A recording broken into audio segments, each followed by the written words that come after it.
Well, we're going to give it a whirl, see if we can go live, everybody. Sorry I'm running late. Bob Lust, the Pond Boss. Holy cow, hadn't even had time to get the music up. My day started at 3:30, and it ain't over yet. So I hope you can join me tonight. We're going to try to get Greg Grimes on board here in a minute. Again, I apologize for being late, but it was unavoidable. Had a 600 miles to run and consultations and a couple of meetings. So what I'm going to try to do is get Greg up here and make sure my internet's working, which I believe it is. Looks like we got 4 guys. There's Christopher Aguilar. So let's see here. Trying to get Greg up here. Okay, Greg, if you're watching, let's see if we can't tune you in here and get this thing going. And for some reason, I can't get it on. Here it comes, maybe on my laptop now. All right, there's Drew Hay. I think we got 12 guys. There's Jim Schuessler from Innsbruck. Hey, man, I'll be seeing you guys next week. That'll be fun. So let me see what I got here on my laptop. Brad Ron, Greg Grimes. Okay, Greg, I'm going to see if I can invite you in. I'm trying, Greg. Dadgummit, this is not letting me do it, and I don't know why. I am trying to invite Greg to participate, and I don't know why it's not letting me do it. I don't get it. I don't get it. I'm trying to figure this out, Greg, and it ain't working. Okay, well, here's what we're going to do then. And I have no idea if we got settings issues or what, but it used to be easy for me to have a guest and invite them on. So what we're going to do then is, Greg, I would like for you, we're going to try to cover 2 main topics tonight. One topic that everybody's interested in is some of the secrets on how to grow great big largemouth bass, because I know you spend a lot of time working on that. So let's do a little bit of that. But first, let's let everybody know what's going on with the Society of Lake Management Professionals. And I'm going to find some information here and tell you guys about that. If you will go to the Society of Lake Management Professionals, there's going to be their conferences coming up. Now, the SLMP, and on the Facebook page, it says Society of Lake Management Professionals. They've got their annual meeting coming up here in a couple of months, and there's details about that, their 2020 annual summit. So, Greg, if you can talk about some of that, I'm going to see if I can find out some details. It's going to be in St. Petersburg, Florida, January 20th through the 23rd. Now, it's not necessarily catered to private landowners as much as it is to lake management professionals. So if any of you guys out there are serious about lake management, I know Chris Chavetta spoke there last year, and Chris is an architect. So he was talking about how to choose the right lake management company and things like that. So I know they're working on their agenda. I don't know if it's completed or not, but if you go to the Society of Lake Management Professionals Facebook page, there's a link that takes you to the website that tells you about how to reserve rooms. And I think I see registration. It's going to be at the Hilton St. Petersburg Bayfront. And there's a tab where you can register there. So you can click on that, looks like. And there's also a number you can call to reserve a room. So, and you can also subscribe to their mailing list. So I would encourage those of you that are real serious about pond management, lake management, if you're thinking about doing it as a business, or if you want to hang out with some of the pros, that's a good event to do. Now, what we can do here in a minute is I'll ask Greg to chime in and write some things and talk about it. So, Greg, if you can do that, then I'll start tackling some of the topics about how to grow great big bass. I think what I'm going to do first is I'm going to tell you a little bit about what happened today. So, let me see here. Holy cow, there's already 20 comments. Let me look and see. Daniel Hendricks got it. Hashtag Pond Boss Magazine. Click like. Share this to your timeline, and you're eligible for a drawing for a Pond Boss hat, which, yeah, well, hadn't been in the office for a week, and a Pond Boss mug.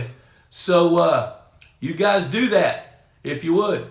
Okay, look at there. Christy Bullock just put up that link. Way to go. There's Chuck Brinkman, Danny Mack. Good to see you guys. Carter Lawson, where are you located, my buddy? He has a large strip mine lake that he wants to get it looked at. I go everywhere. I'll be in St. Louis this weekend. I'll be in Illinois part of the week next week. I live in Texas. I'm based in Texas. But Carter, if somebody wants me to come look at a lake, I am happy to do that, because that's what I do for a living, is help people with lakes and ponds and help people figure out what they need to do. So I'm going to look here at all these comments, make sure I'm not missing something. Said hello to Chris Aguilar, Brad Rom, Jim Sewell. You know, Greg, I don't know if I can invite you from the laptop. I know I can't because I'm not broadcasting from the laptop. Yep, no, I can't. So I'm going to have to find somebody smarter than me. Okay, Scott McClure, Carter Lawson. Carter, just send me an email. Send it to boblusk@outlook.com and give me some details, because I traveled. Today, I drove 300 miles and met up with a man and his dad. And we got to talk about the pond they just built. It's Aaron Schulte. Aaron was on earlier when we were trying to figure out some of the hiccups on how to get Greg on here. Greg's talking about the SLMP. There's going to be some fun excursions, which usually means fishing when you're in Florida, doesn't it? But Greg can give you some more information. Christy Bullock has put the link up so you can click on that. Chuck Brinkman, I'll be hollering at you because we're going to be coming that way. Aaron Schulte, let's talk about Aaron for a minute. Aaron says, thank you for coming out today. Well, here's what happened. Aaron found me through several different methods. One was a referral from a guy, I think, in Missouri. He found Pond Boss Magazine, and he found these videos. So, yes, I do go help people. So today I headed down to meet up with Aaron and his dad. Got there. They're down around Lake Livingston, Texas, which is northeast of Houston. And they built about a 2 3/4 acre pond. And his questions for me were, number one, does he have the right habitat? And are there some things that I saw that he hasn't seen? So I'm really, really glad that I went down there to meet Aaron and his dad. And this Coke is still sitting on my desk from last week. And my throat is still crispy from last week.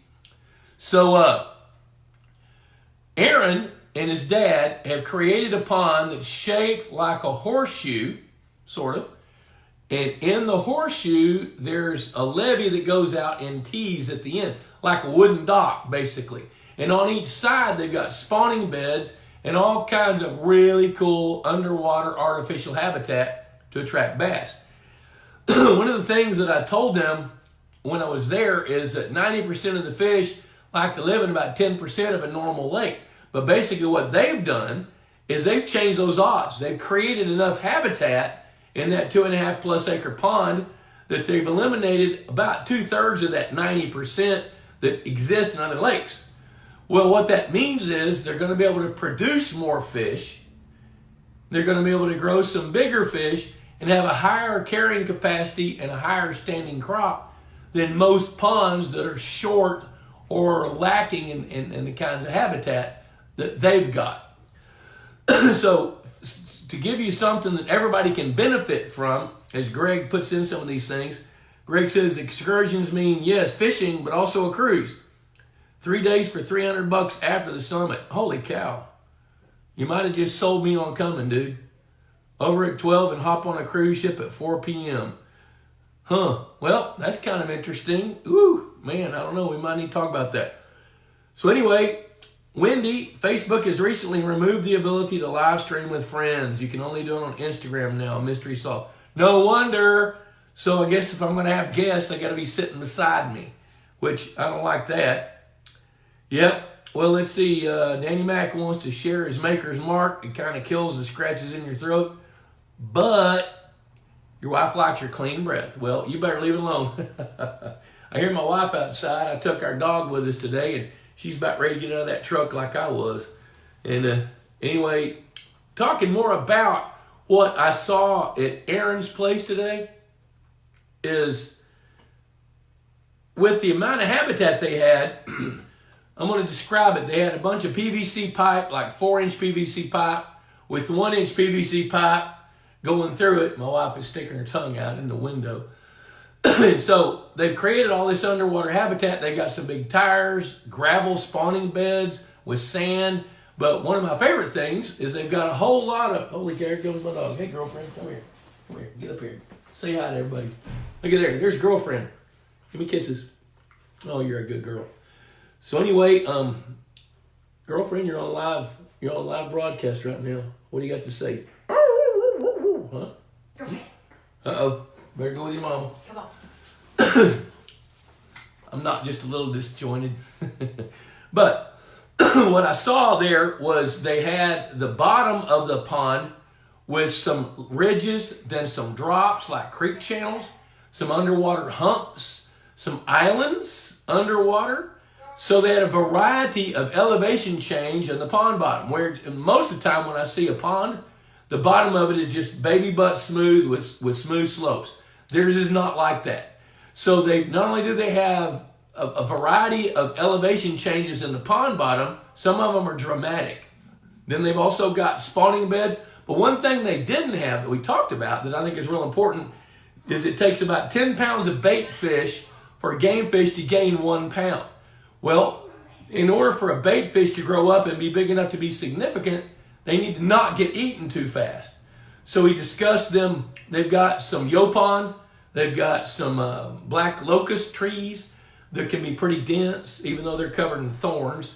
They're going to create about 8 brush piles that are 4 feet by 4 feet tall by 6 feet long, 8 feet, something like that. They're going to put 8 of those around adjacent to the spawning beds so that when baby bluegills or baby red ears come off their beds, they can go straight into that brush and hide.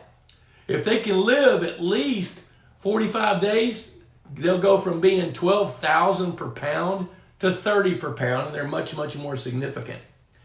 There's John Wilson checking in from Macon, Georgia. Anthony Abate, man, I hadn't seen Anthony in a long time. Frank James. Let's see here. All right, let's see here. Greg Grimes says one of the topics of the SLMP is how to make an extra $100,000 with email marketing. Well, I've tried that. Unless there's some genius that knows more about it. Scott McClurg, there's third-party stuff you can use and do videos, but I think it's only for YouTube. Yep, okay. We're going to kind of figure that out. Mark Primo's checking in from Louisiana. Bill Russell. Let's see. Scott says his ponds are frozen over there until they thaw again, which you're going to have some warm weather, looks like, in the next few days. I bet they'll thaw. Kurt Kruger, I wish I could see you this weekend, but we're going to miss you. Ron Ardoin.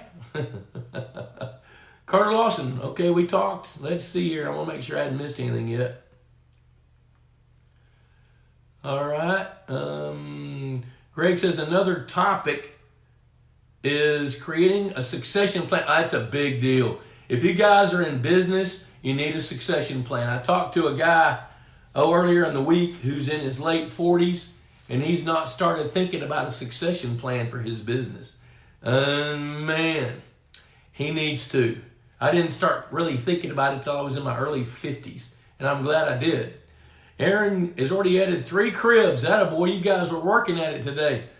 But to kind of go back to Aaron's situation, and I'll address some of the stuff we talked about, was the very first thing I saw was it didn't look to me like the watershed is large enough to support the pond.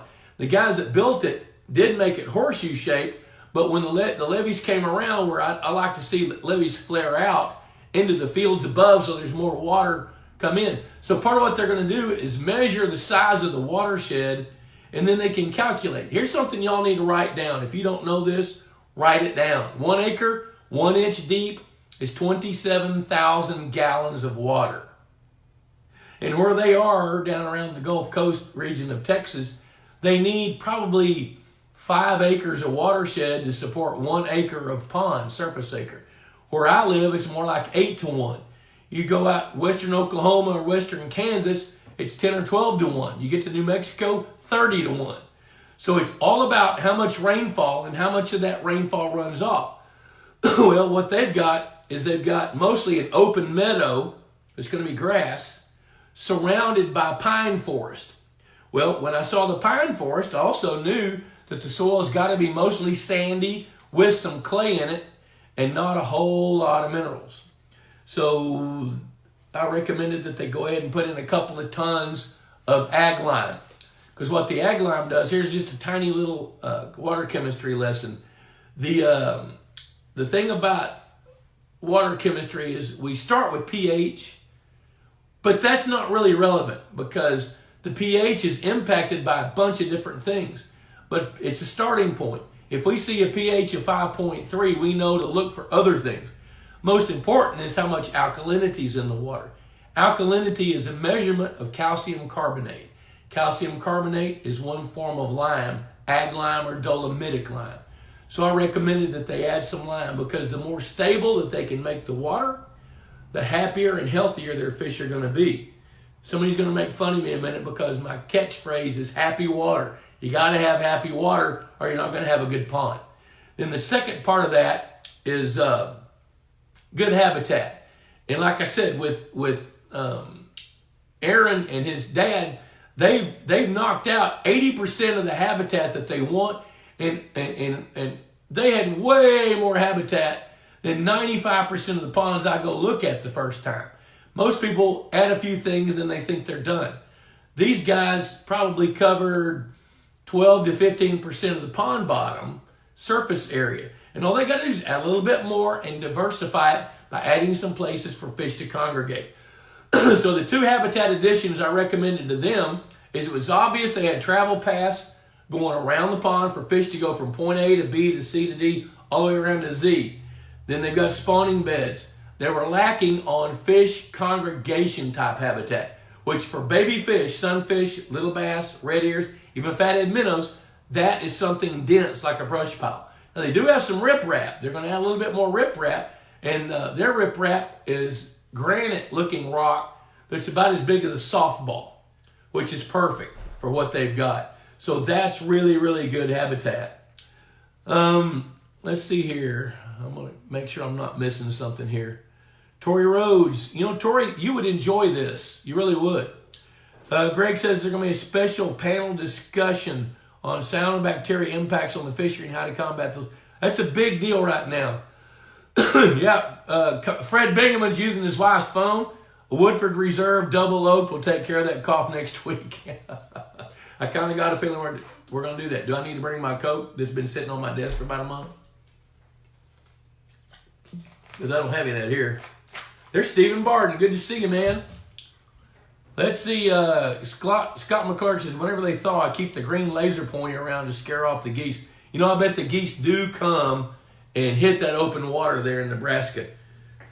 Mike Collins, great show, boss. Thanks, man. Michael Gray's checking in. Michael is a premier lake builder in Central Tennessee.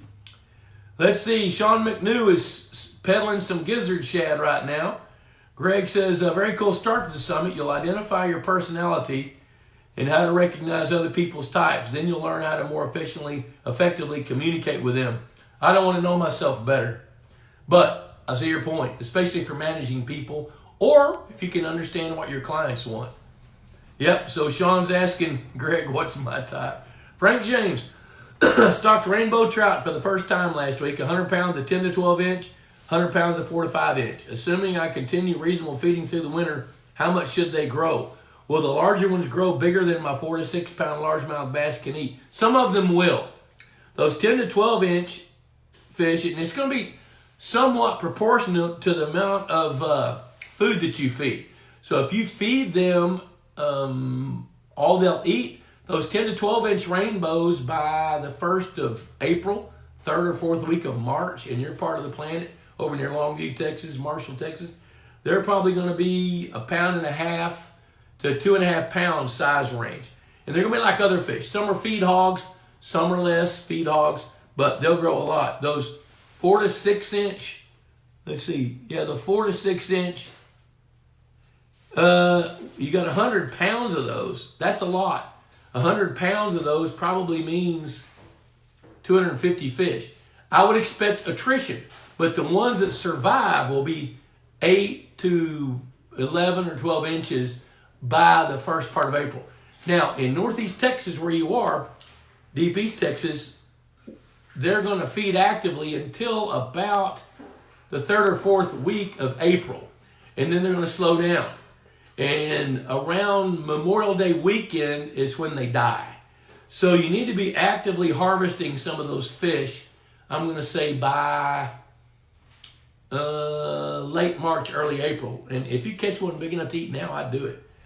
Greg Grimes says, hey, Josephus, you might be... And Josephus Dillard, I know you don't go by Josephus, but I'm not remembering what you do go by. But Greg's talking about the Society of Lake Management Professionals. That might be something you're interested in. President reception, off-site social think barbecue. I cannot think anything about barbecue in Florida since I live in Texas. Thanks to Outdoor Water Solutions. That's good. I'm going to see them this weekend. We'll talk about that. Entertaining banquet. Come on, people. Sign up. So I'll tell you this. The SLMP conferences that I've attended, the summits, are well worth it. They're well worth it. The program last year, it was worth it just to come listen to me. No, he really didn't say that, but it would have been. However, even if you got a small business, a lot of what they cover there is great if you have a small business. So they do cover fishery stuff. They cover aquatic plant stuff. They talk about water chemistry, water quality. There's a number of vendors there. There's vendors that sell everything. Outdoor Water Solutions is one of our favorite people. John and Tanya Red. They have windmills, and they also have solar-powered aeration. Vertex will be there. Casco will be there. There's three great aeration companies right now. So there's a whole bunch more stuff going on. Greg says 4 to 5 inch trout's more like the 800. So I was being a little conservative. If they truly are 4 to 5 inchers, I bet you 2/3 of them get eaten by your bass, but the rest of them will get pretty big. Let's see. Danny Mack says, you said trout go out at 70, but only because of dissolved oxygen. What's their death temperature? I'm going to tell you my experience with rainbow trout. I know that oxygen is the limiting factor that causes them to die. Come here, girlfriend. What are you doing? You want some more kisses? All right, so oxygen is the number one limiting factor. Good kisses. For rainbow trout. So if you can super saturate the water with oxygen, then what's the next limiting factor? It's temperature. 83 degrees, trout die. It doesn't matter how much oxygen is in there. At 83 degrees, they're going to die. So, the way I figured that out is I've got a client that's got a small confined trout pond, and we bought a liquid oxygen bottle and brought over there a few years ago and just pumped the oxygen to them. And he had, 15 or 20 trout, some of them as big as 8 pounds. And so we made sure that there was at least 7 parts per million total dissolved oxygen all the time in there. Well, even when we kept it up that high, 83 degrees was just too hot. They couldn't go. That dog is a Australian Labradoodle that my wife found at Lad Hill Labradoodles in Oregon, which is south of Portland, Oregon. So yeah, we went to Oregon and got a dog. We like that dog. She's a sweetheart. Let's see. Let me see what else we got here. I see Leanne on there. Let's see if I missed anything here. Okay, so just to kind of, let's go back to the SLMP stuff a minute. If, like Stephen Barton, you're a guy that needs to go to that. Sean McNew, you need to go to that. You need to add more to your network. Mike DeMint, if you're watching, that's one that you might think about going to. So that SLMP meeting is focused on lake management professionals. However, there are some people that are very, very ardent, serious pond meisters. Frank James, you might be one of those guys that would enjoy it and get a whole lot out of the SLMP. And I've really been impressed with the programming that they put together. They had the meeting last year in Memphis, and I got to go there. Michael Gray, Michael Gray does need to be there. There's Bruce Condello checking in. Hey, Bruce. Yep. So let's see. I'm going to back up here. I saw Bruce Condello checking in. Ron says, I've got happy water As we spoke the other day, my alkalinity is 80 to 100. That's perfect. pH 7 to 8, perfect. Still producing algae blooms, which is exactly what I would expect in South Louisiana. Now, Scott McClurg up near Lincoln and Bruce Candello near Lincoln, they have ice. That doesn't exclude them from having a plankton bloom, but it sure reduces the odds because most plankton likes to live in water 52, 55 degrees and warmer. Ron also says, is Bremer still hitting the floating feed on the warmer days, which tells me that his water temperature is in the 50s, upper 50s. Bass were put in a year and a half ago, and some are 16 inches and 2+ pounds already. Is there anything more I can do or be aware of to continue the growth and health of the pond and fish? Haven't started harvesting Bremer bass yet. Yeah, lengths and weights. Start measuring lengths and weights, because what you're seeing right now, which is normal for a brand new pond, and Aaron Schulte is going to see the same thing when he stocks his fish. You're going to see a fantastic growth curve. Okay, so here's 6 months, 8 months, 10 months, 12 months, 18 months, 2 years, 2.5 years. Oh, then it's going to start leveling off. If you're collecting lengths and weights and comparing those month to month or season to season, you'll be able to see when you hit that curve where it tops off. At that point, you either need to change the food chain by bumping it up or start culling some of the underperforming fish, which that could be bluegill, that could also be bass. Now with bluegill, protect your biggest ones. Don't ever take the best bluegill. The best bluegill are going to be the ones that dominate the beds and force the younger ones to grow bigger. And Danny Mack says he'll vouch for the dog. Danny Mack got to meet girlfriend. Okay, so Christopher Aguilar, I caught a nice bass on accident last week while pulling out a backlash. So your daughter threw a backlash. Come here, girlfriend. She's coming back for more. Come on, get up here with me. People love you. And there's my other girlfriend, my woman. Oh, she didn't want to come. Her face isn't made up like she likes it. So anyway, a backlash. Okay, let me tell you what that means to me.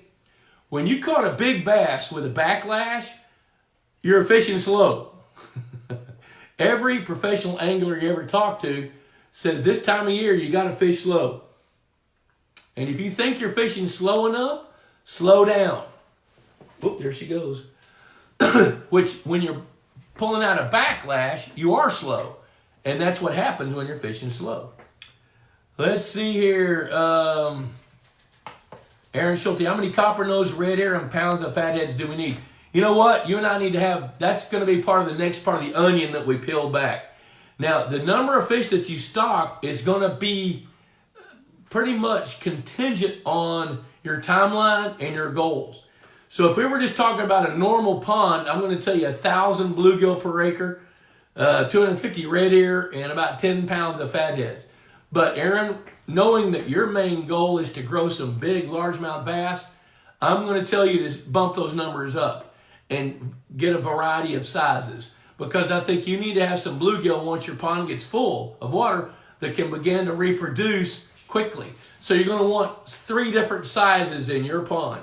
You're going to want some little ones that grow up to be big enough to reproduce, some medium-sized ones that are just right at the size to reproduce, and a few big ones that can reproduce shortly after you put them in. And then, did I see a Pond Boss pickup truck? It wasn't one of ours, I don't think, in Ohio. No, you didn't, but you probably saw, it wouldn't be surprising to me if you saw John Wilson's Aqueduct truck over there. Crystal clear water in Nebraska, Scott says. Jacob West checking in. Good to see you, man. Ron says, did you let the dog try some boudin? I have not done that yet. It just hadn't crossed my mind. I kind of thought we'd eat it. Danny Mack, there's an amazing ribs and meathead get-together in Memphis next spring. Should I experience Memphis? The only place that offers me 2 smoking bars passing through the airport? Yeah, you really should. As much as you love it. Tory Rhodes, finding good red clay on some new ponds on the new property. Man, that's real important. There's Robbie Shell. Rob sits way up on the food chain at Purina Mills at their research center. And, you know, Purina is one of our key sponsors of this show and Pond Boss Magazine. And one of my favorite things about Purina Mills all along is the fact that they want to make the best products. They're always researching products. They've got a feed trial going on right now with some sunfish, and what they're trying to do is see what can we do to make our feeds better. And I love that. Years ago, Purina contacted me and said, hey, we like this niche you're in. This was like 1995. What can we do to help this pond management niche that's developing? And man, from that point on, I've known them to do nothing but watching them produce and research to create better fish foods for all of us. And my favorite right now is Aquamax MVP. Let's see here. Fred Bingham's telling Debbie to bring me a fresh Coke next week. Yeah, I've kind of drank this one down. It's a 1 liter. And get these for $1 at the Dollar General up the road there. Okay, guys. Let's see here. Debbie's coming around the corner. Are you going to get on camera? No? Well, Fred and Connie said hello. Hello. She said hello. Can't wait to see him. Can't wait to see you guys next week. Okay, I'm going to kind of start wrapping things up a little bit. I know it's an abbreviated version. I'm tired. Going to go home in a minute. But look up the Society of Lake Management Professionals. Click on the link that's on these threads here. And then you're going to be able to go see what they got going. And here you see Gregory Lee Grimes. Well, friend Greg on Facebook, and he could tell you more about it. You guys can communicate with him one-on-one, or he can refer you on to somebody that can tell you more about it. Let me make sure I didn't miss anything. Greg says personality types, going to be a cruise. Let's see here. Special panel discussion on blue-green algae. You know what? If you guys live in the Midwest or, the eastern part of the Midwest, northeastern part of the United States, especially in corn country and ag country, blue-green algae is a big deal. And there's some outstanding headway being made to not only deal with it, but also how to prevent it, how to project it, predict it, and then what to do about it even before you get it. So there's some things going on with that. So let me see here. I think we've covered all the questions. We didn't really get to... Oh, wait. There's Drew. Hey, you sound like you may not be going to SLMP this year, Bob. I got to decide if I want to spend that much money. There's my bottom line. I love the program. I love the fact there's going to be a 3-day cruise. My wife would be interested in that. Oh, she just turned around and looked at me. So I'm going to do a little more research into that. And I don't know, just depending on how much money I'd have to budget to go, just to see. All right. Be great to see you again. Yep. Or maybe we can meet in Chanute, Kansas again for one of those steaks. That was pretty fun, wasn't it? I traveled a lot giving speeches, and I got to meet Drew and his dad in Kansas before I gave a speech over there. Thermal impact on trout streams up here is huge right now. Possible revamp of overflows from surface skimming to draw cooler water from the bottom for discharge to keep the stream temperatures down. Yeah. That is a really, really interesting topic because you can adjust your stream water flow to help with mixing, especially if they're spring fed, to help mitigate temperatures to help your trout get through the summer if you have that kind of a circumstance. Greg put down a link to the website page. Christopher Aguilar, did you get our Purina coupons? You know what? We're going to need to talk to Robbie Shell about some coupons. I bet we can. Yeah, Danny Mack says put Debbie on. No, she's not going to do it. Okay, we got the Coke. All right. Okay, guys, I'm going to go ahead and wrap up, and I got to figure out just how in the world we can get Greg on live because Facebook's changed the rules, so we might be able to do it over the phone. I mean, I do have a speakerphone here. I just got to figure out how to do it where it's loud enough to where we can hear him talk, which we'll see if we can do that another day. Jacob West checking in from Midland. Bear Brun Red. What temperature should I stop the Aquamax feeders from feeding my bluegills? Bear, with the temperatures going up and down, I'd have those feeders running just a little bit right now. Once and have MVP in there. What happens is once the bluegill slow down and they get sluggish and stop coming, then let the feeder run out. Which is, we're getting pretty close to that now. There's Mitchell Morton. You bet. Happy to do it. Let's see, Jacob West hanging out in Midland. Must be some car washes in that dusty part of the country. Ron Ardoin. Can you start a first-year pond with just copper nose and not fatheads? Yes, you can. How much more beneficial are fatheads for your first year? Oh, let me tell you that. Fathead minnows, their sole role in a brand new bass pond is to promote the first year's growth of newly stocked baby largemouth bass. Because if you think about it, when a bluegill's hatched, it doesn't take it long to get to be that big and it's about that tall. Where fathead minnows are going to be from there to there. And they're tubular shaped, so they're long and thin. So fathead minnows are going to feed baby bass, and it's real important to have them, and they can coexist with bluegills as well.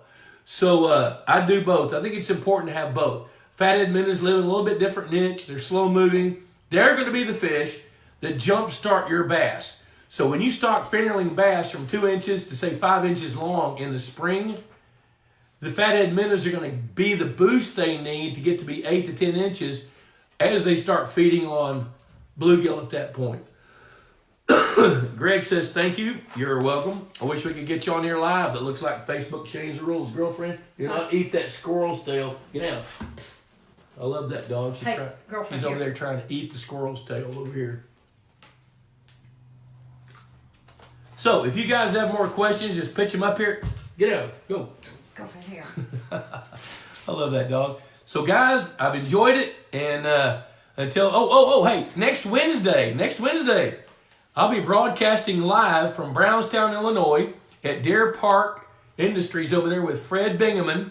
And we've invited Nate Herman to come in, hoping he's going to come down from Peoria. Dave Sefton, who is a premier lake builder, has been invited. I think he's going to make it. So we will have some guests next week, and we'll probably go longer than we normally do because we've got these guests. So I'm going to sign off. Appreciate everybody watching. Don't forget, hashtag Pond Boss Magazine. Share this to your timeline. Click like. And you're eligible for a drawing for a Pond Boss hat. Appreciate everybody's support. And good gosh, the Institute of Higher Pondology is coming up in April. We've got room for 4 more people. I need 4 more people, and it's well worth it. So if you want details on that, email me, boblusk@outlook.com, or you can send an email to info@pondboss.com, and we'll respond. So until next week, from Illinois, adios.